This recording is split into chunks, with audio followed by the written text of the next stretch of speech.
guys, welcome or welcome back to Jasmine Unfiltered. So in today's video, I'm going to be telling you a couple of things that you should definitely know before you go to Europe. This is just from my experience this year in 2023 and just a whole bunch of tips and everything that I think that you should know before going to these certain countries. So if you guys like this video, don't forget to like and subscribe down below to my channel. That helps out so much. It literally means the world to me. Come join Jasmine Unfiltered. I would love to have you a part of it. And without further ado, let's get on with the video. We have a lot to get through in this video. Sorry if I sound a bit sick. I am recovering from a cold after I got back from Europe, but I've been back for about 2 weeks now and there's a lot of things that have been on my mind since I have gotten back. This time around when I went to Europe, I went to Czech Republic, Italy and Croatia. Get yourself a coffee or a tea or something like that because this one might be a long one. Number one, first thing I'm going to talk about is just like overall things that you should think about when going to each country, and then I'm going to break it down into countries and basically tell you guys my experiences. If you guys want to go see the videos of me vlogging in those certain countries or just even my travel overviews, it kind of shows you what the country looks like in like a 3-minute clip with a song over the top, then definitely go do that. I'll put them in the description down below. The first thing is, I think a lot of people have been suggesting this, but it's get an Apple AirTag.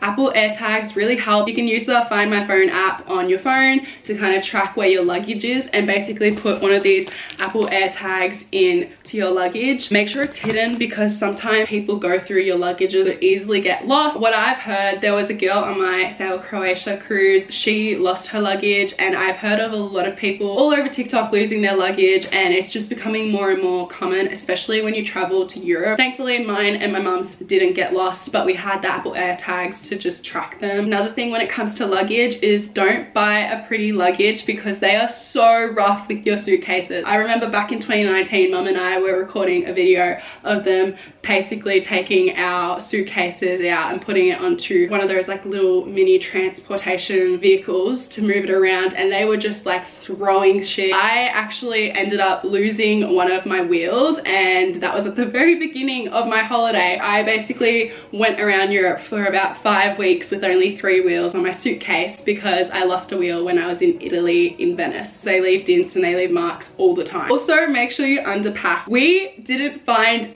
anything when we were in Europe, anything to like buy gifts for ourselves or for like family friends. If we did, it was like jewelry. It's like stuff that like doesn't weigh much at all. But when it comes to traveling, you always should try and pack less. Another lifesaver is having those packing cubes. You can get them off Amazon. I'll put like a photo on the screen right now of where we got it from, but they save your life. Literally, my mum and my mum's friend who was traveling around Europe for a lot longer than us was like, if she didn't do that, have a mental breakdown because you can't find anything in your suitcase if you just pack it normally. And another tip when it comes to packing your suitcase is make sure that you roll your clothes up. Rolling your clothes up allows a lot more space than folding your clothes up. The thing is, have a lock on your suitcase. Even if it is just like a shitty lock, it just shows people that like it's secure and that they're not going to try and like snoop in and kind of see stuff. Of course, if it's going through customs, there's something in your bag that doesn't look right, they will like chop it off probably, most likely. Just have a lock on your bags, especially like going to countries where pickpocketers are. I always had a lock on my backpack as well,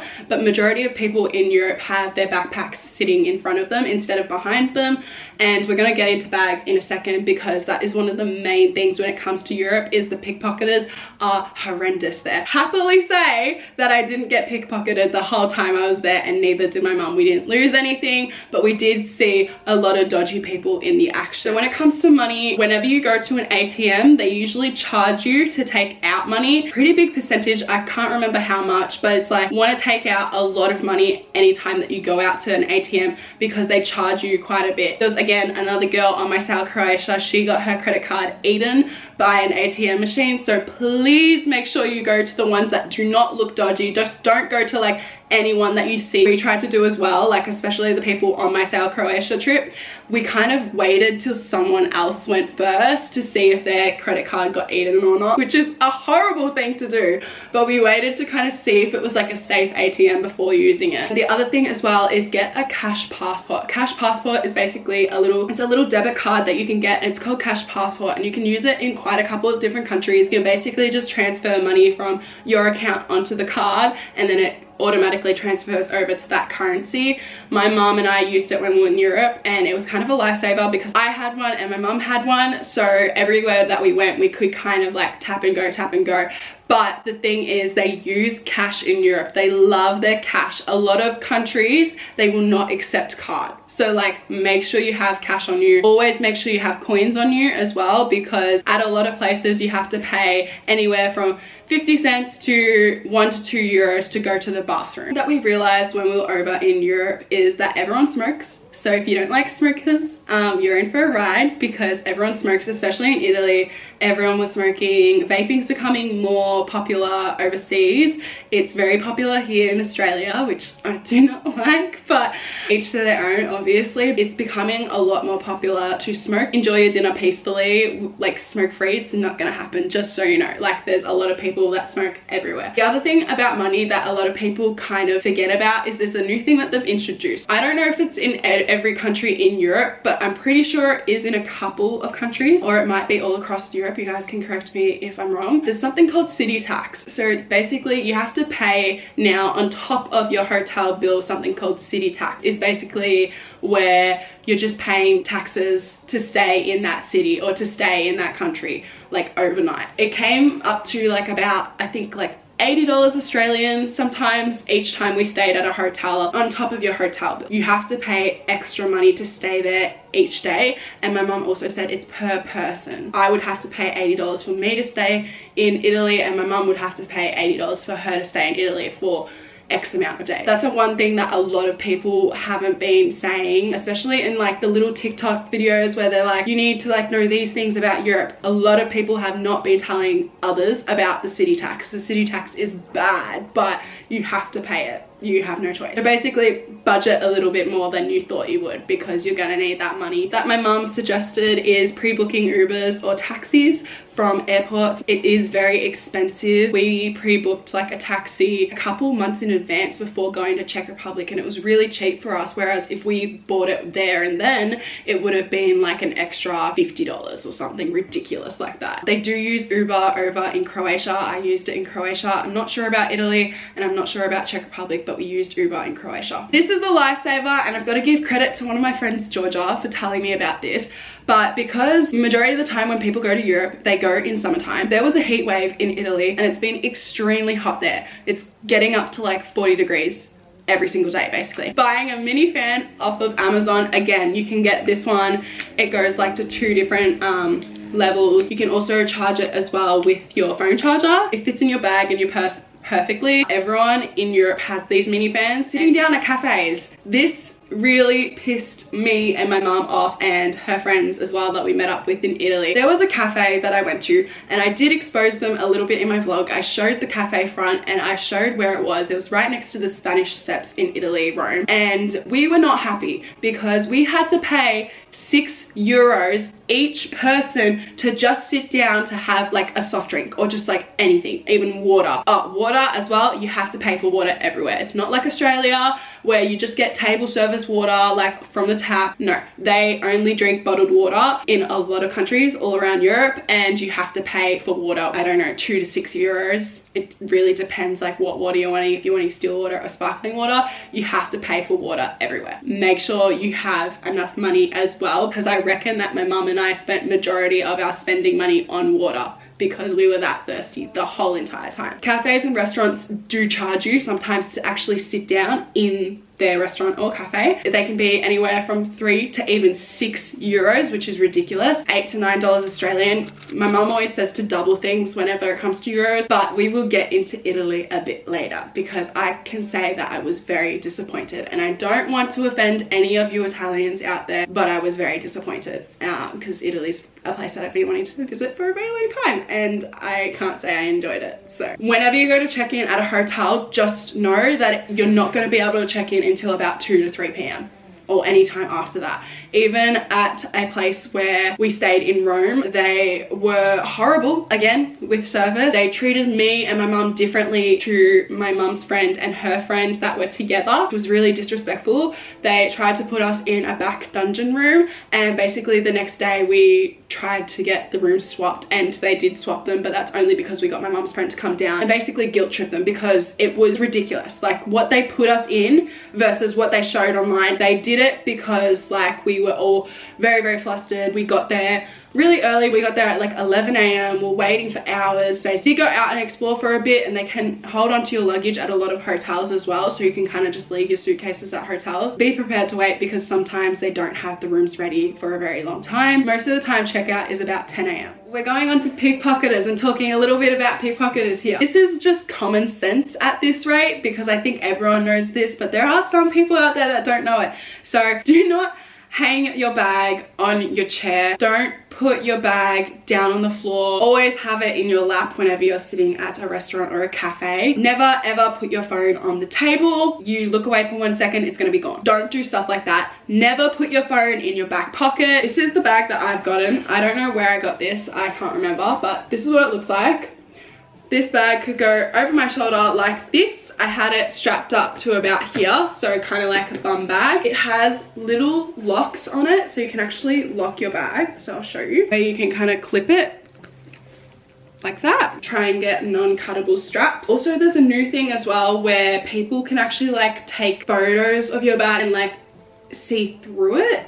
So if you have like your passport or something like that in it, they can read it and they can identify your like identification, all that kind of stuff. It's really crazy what they can do nowadays. I don't know what the word is for it. Just make sure you're self-aware, because there's some people that are just not self-aware. Another suggestion from my mum: screenshot all your bookings and everything that you book, because sometimes your Wi-Fi won't work. When we were in Venice, our mobile data did not work. Your Wi-Fi's don't work. Literally, there was so many people just like on their phones like this, like trying to get connection. You could see like they'll try and use their maps as well to try and figure out where to go.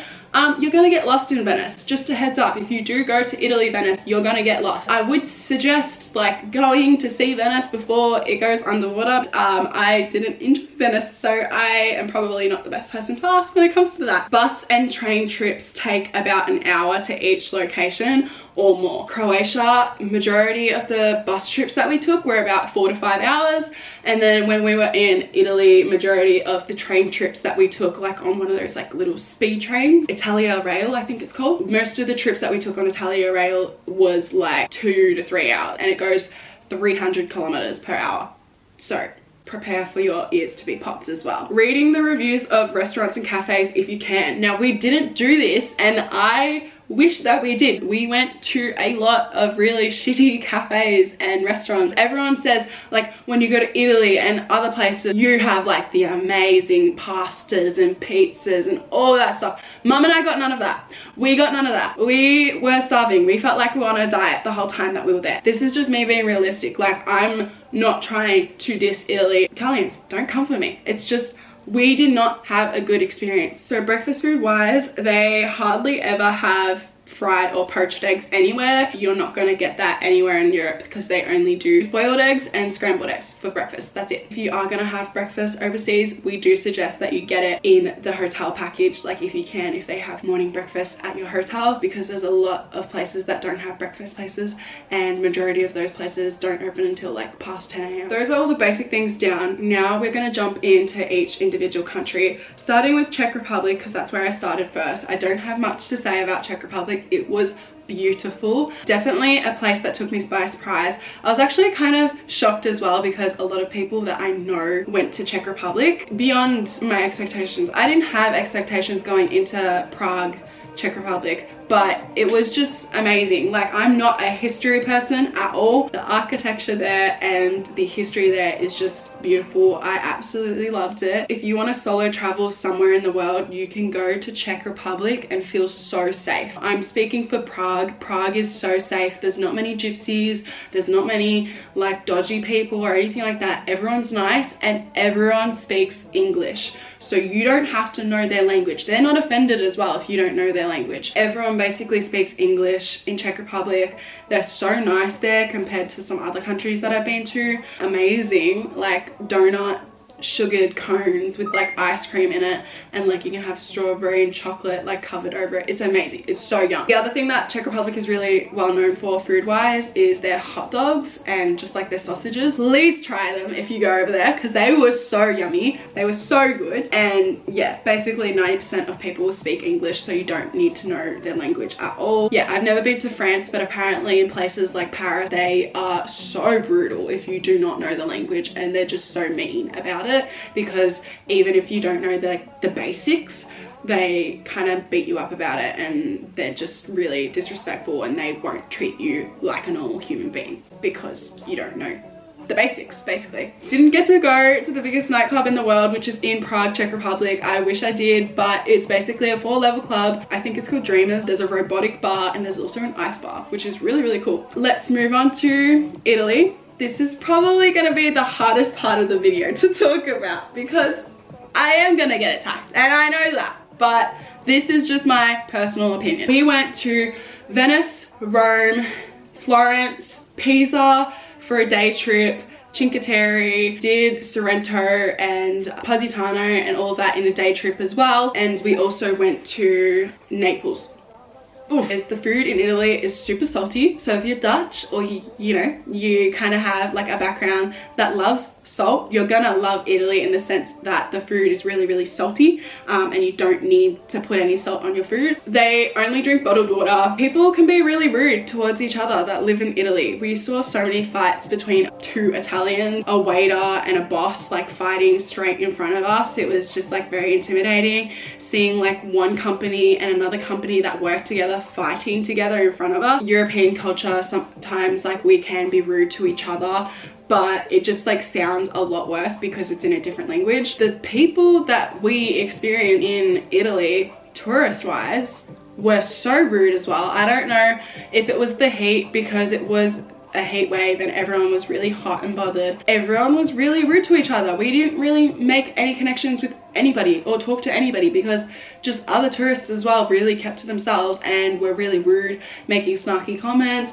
I had a lady at my hotel basically say something, and it was like revolting and just really not nice, completely uncalled for, about me. I did cry because I was like, what the actual heck is happening? That's not the best way to start my morning, because it was at breakfast. So this applies to a lot of countries, but when you go on tours and excursions, just note that there is a lot of steps. If I could describe my Europe trip in one word, it would be steps, because the amount of steps that you're going to do, or staircases that you're going to do, is ridiculous. So even if you have a disability or that affects your health, just the way that you move, it's going to be really, really hard for you to do in a lot of places in Europe, especially somewhere like Italy.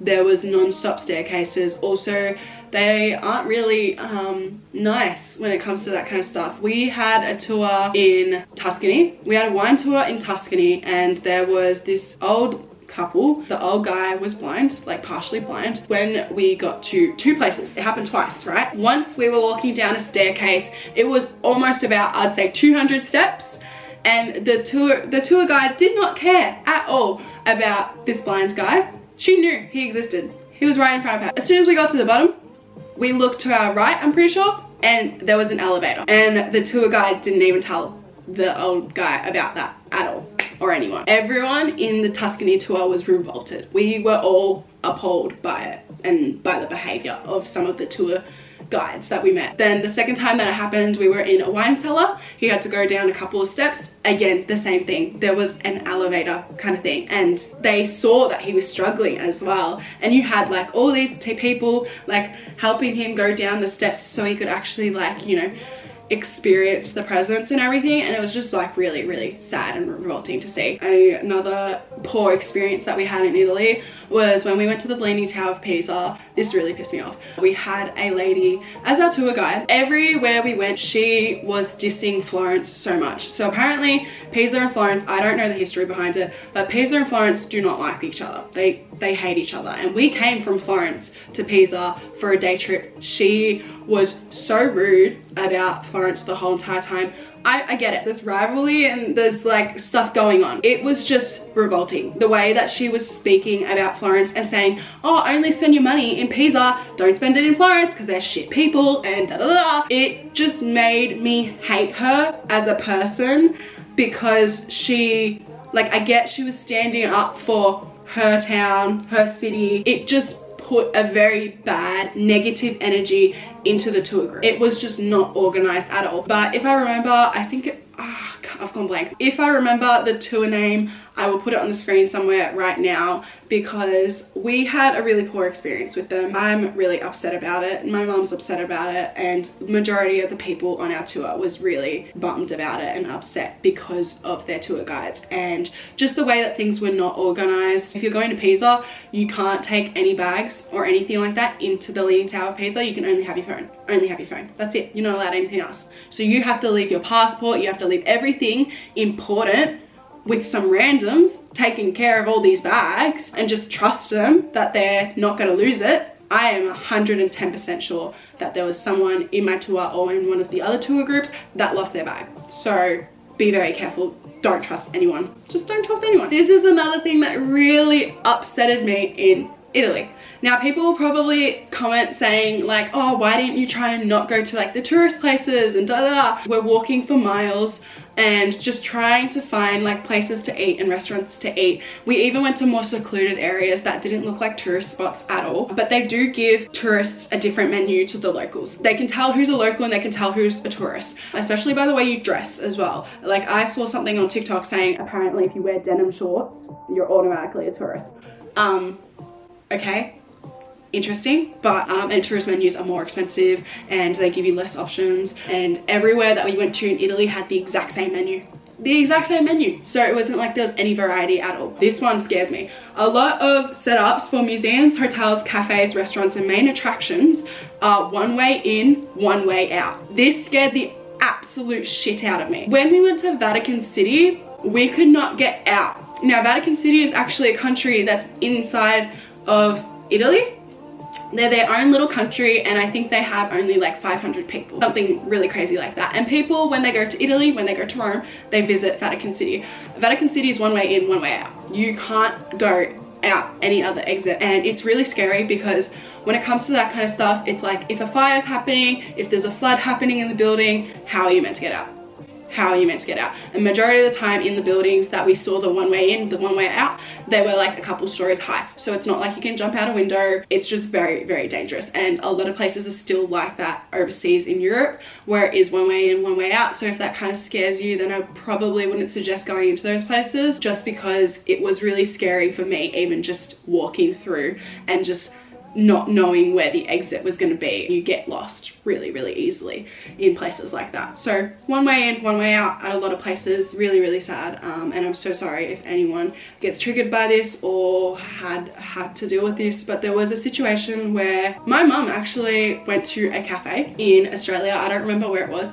She went to a cafe in Australia and she tried to go out one of the back doors, one of the side doors, and it was locked. And she basically told them, she's like, this is a safety hazard, like you shouldn't have it locked, you know, people should be able to get out this way, not just one way in, one way out, which was the front door. That's it. They didn't even have a back door for the staff. Basically what happened was, I think a couple of weeks later, my mum left there. She was traveling around Australia with my dad on a motorbike.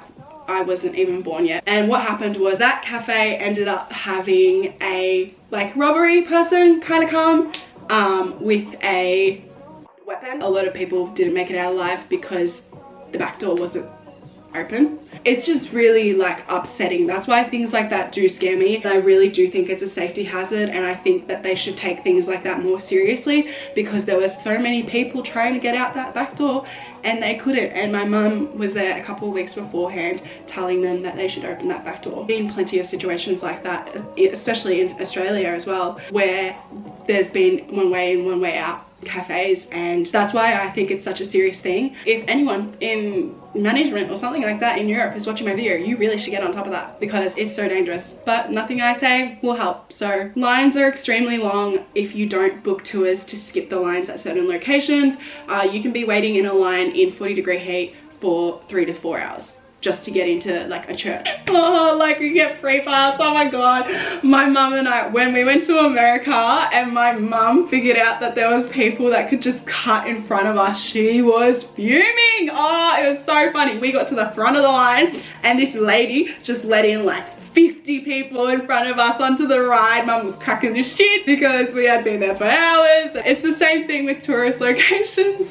You can basically get fast pass entries through tours. Italy's so hard to get out of. Oh my god, tell me why we could not get out of your country. I'm so sorry, but like we just wanted to leave. We wanted to get out, just go to Croatia, and we couldn't get out. There's so many delays. To be fair, there was people on train strikes and there was people on ground, like the ground people at the airport, they were on strike as well. We just ran into so many delays and strikes, and people wouldn't tell you as well, which was the bad thing. Like they just would not tell you. You are using like Italia Rail trains in Italy, please make sure you get there earlier. Look at the board, just look at the board. As soon as that gate number tells you where to go, you run. You run. As soon as you see the gate number change and you're like, okay, we're at gate 2.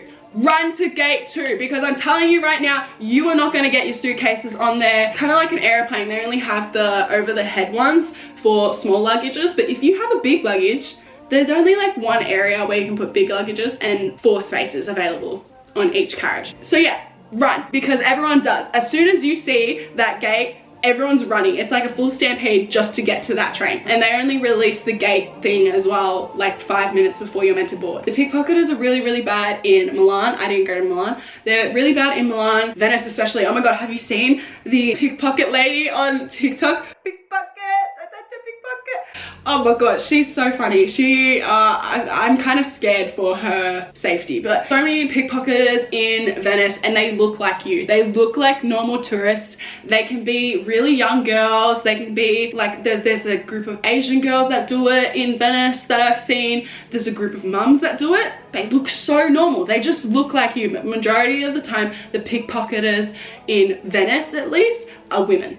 So watch your back. And then also in Rome, the pickpocketers majority of the time are men, and they are usually African American men as well. Very scary. We're only in one dangerous situation. Okay, maybe 2. Maybe 3.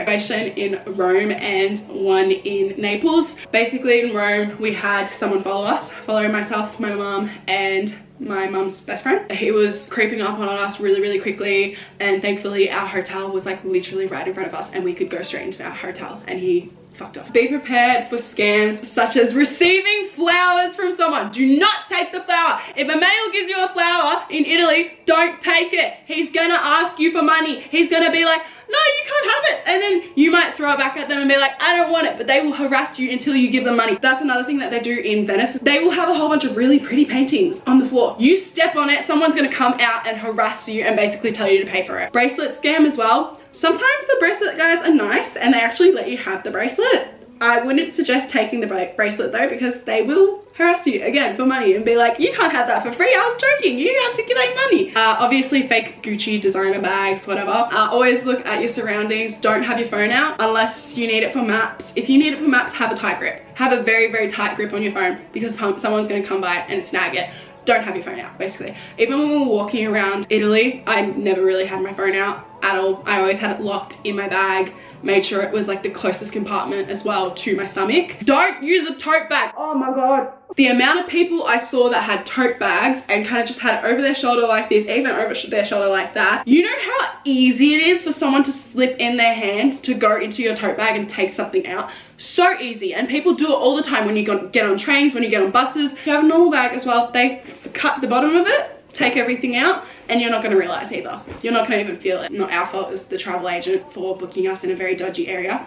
But basically my mum and I, we went from the train station about 2 kilometers to our hotel. A lot of very dodgy looking people were basically just watching us go through with our suitcases. I looked so angry and just non-approachable at all. And I'm like speed walking through. My mum's laughing at me because I just look like I'll beat you up. I had a don't mess with me kind of face on. So a lot of them weren't looking at me, but a lot of them were looking at my mum because she looked a bit more vulnerable because she was doing it a lot slower. She was like a bit more in her own world. No, don't do it. So yeah, when we were in Naples, we didn't go anywhere in Naples. We locked ourselves in our hotel. Like, I'm not even kidding. We ate food, everything in the hotel.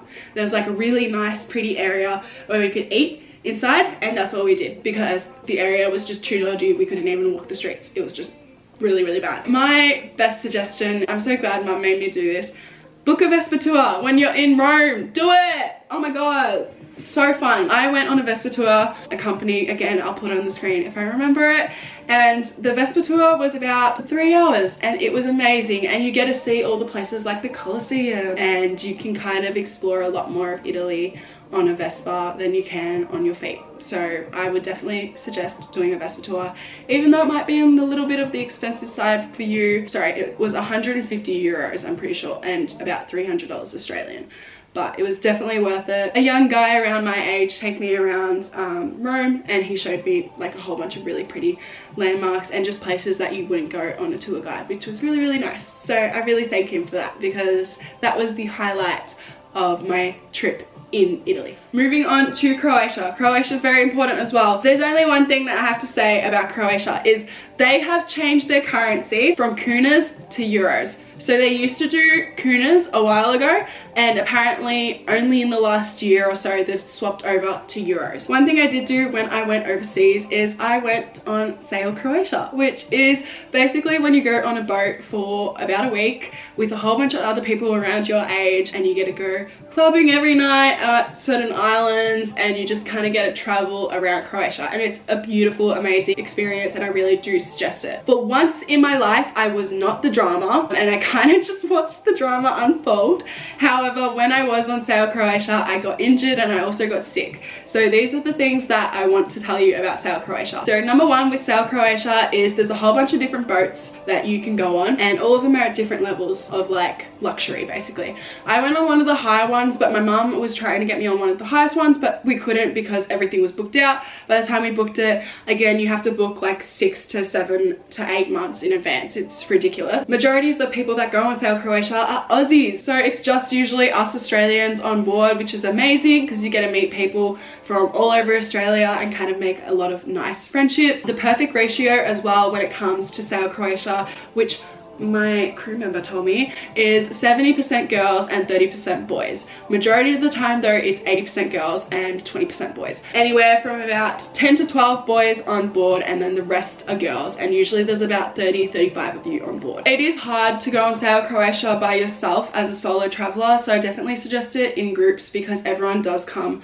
in a group with their friends, just 2 friends, or there's a whole entire boy group on there or a whole entire girl group. There was a couple of girls that went to the same high school and didn't know that they were going on the boat together, and they kind of met up with each other, so therefore they became a group of 5. It is hard doing it solo, but I will admit that like I did still feel included and I could still go from group to group, whereas I met some other girls that were solo traveling on their boats and they felt so excluded. It was ridiculous. Stay out of the drama unless you like it and you want to be a part of the drama.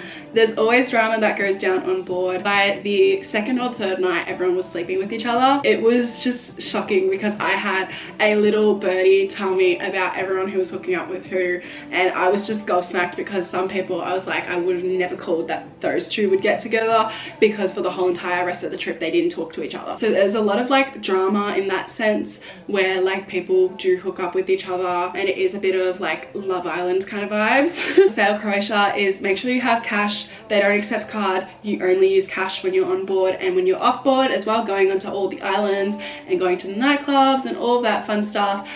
They also have activities, so they have activities at certain islands that you visit. So for example, there was buggying, there was zip lining, there was like this skywalk thing that you could do. There's so many activities that you can do, but you have to pay your leader in cash, and you have to RSVP the day before if you want to do it, which they usually do at your lunchtime basically. I don't know if this is the same on all boats, but you get lunch and breakfast included on board. So you get an all-you-can-eat breakfast, which was alright, and then you get a 3-course lunch, which was really, really nice. I had amazing food when I was on board. However, one of the girls from my ship said she had a friend on another Sali Croatia, which was a bit lower class, and they had horrible rooms. Their rooms were tiny. It was like bunk beds. Their rooms were so bad. They didn't have a fun time when it came to food at all. A lot of people got food poisoning. If you do want to go on something like Sali Croatia, you are going to get sick. I don't care how strong your immunity system is, you're gonna get sick, because at the very end of the trip I was the last one to get sick, and I couldn't go out on the last night of Sali Croatia because I was bedridden for 24 hours. That there is something called a bar tab. We're gonna end the video on this because this is something very important to know, especially if you like your alcohol. And basically they don't really tell you the prices of each drink that you buy, so it's very dangerous, because there was a lot of boys on board basically just going up to our bartender being like, can I have a beer? And she'd give him a beer, and they would just always have a beer in their hand. I don't think I saw one of the boys not have a beer in their hand basically the whole entire time. The whole entire week I had one drink on my bar tab, and that was it. I don't really drink. I'm not a fan of alcohol. A lot of the boys as well were being super nice and buying me drinks, even some of the girls. Some people's bar tabs were about 800 Australian dollars by the end of the week. So basically $100 a day on drink. Happy hour actually goes to 3 hours. It goes from like 8 to 11, or maybe 2 hours actually. On board at Sali Croatia, you have something called a bell. If you ring that bell, that is 100 euros. Don't ring the bell if you don't have money, because if you ring the bell or even knock it with your head, that's 100 euros, and you have to pay for shots for everyone on board. So don't ring the bell unless you want to, because it's very, very expensive and it's coming out of your pocket, and you can't say it was a mistake either, because we had a boy that almost knocked his head on it and they were gonna charge him for it. So but overall I did definitely have like a good time in Europe. It was really amazing to just go there and then come back home and reset. So happy and so glad to be back in Australia. I love it here. Honestly, I thought Australians were rude. No, we're not. We're really, really nice compared to it. Mum and I have just like gotten home within the last 2 weeks, and everyone's being so nice to us, and we're just like, why are you being so nice? We did get treated so poorly overseas, and maybe that's a thing when it comes to just girls traveling together. If you're going with a group of boys, if you're a boy watching this, you'll be fine probably. Boys in boy groups get treated really, really nicely. Like they always get like shots on the house and stuff. We saw it with our own eyes. This is not me discriminating or anything like that against gender, but sometimes if you're a girl going by yourself solo traveling, you might get treated poorly, or if you're just a girl going with your mum, you get treated differently to two girls going together. There was a lot to cover, and I'm sure this was a long video, but I'm so glad that you sticked through it. If you guys like this video, don't forget to like and subscribe down below to my channel. That helps out so much. It literally means the world to me.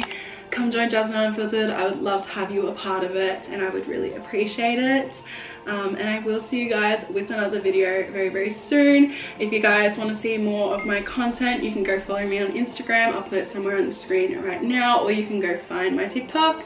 But there was a lot of content from Europe, so if you want to see more of the behind the scenes or more videos from off my YouTube channel, then everything will be linked down below in the description box. But yeah, I will see you guys with another video very, very soon. I love you so much, and I'll see you soon. Bye! As well, don't forget to do me a favor and make someone smile today. See ya! I go by my anthem, turn it up and throw attention. Fuck you.